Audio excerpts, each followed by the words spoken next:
So this question will be fairly simple. This is question 1 for 2 loop RC circuits 1.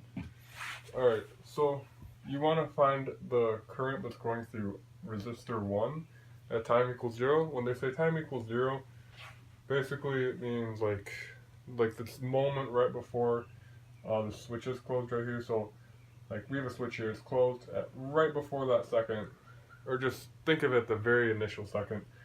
It's basically just what is the current going through R1. So because we know there's a capacitor right here connecting this thing, whole thing, one thing to note that's important is that the current will go through the path of least resistance.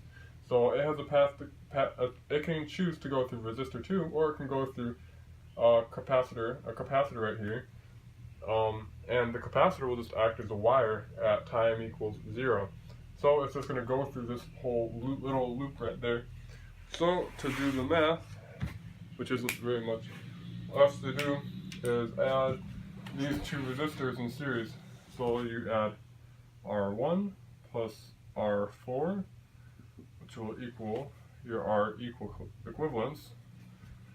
So 77 ohms plus 102 ohms will equal 179.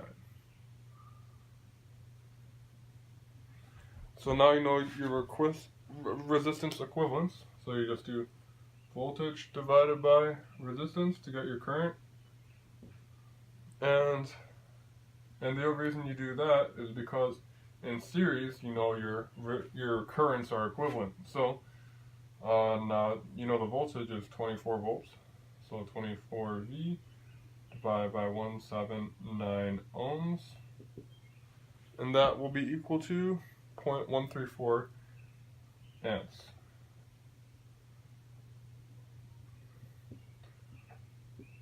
And that's the current going through R1 and R4, but you just want to know it through R1. So that's the current right there.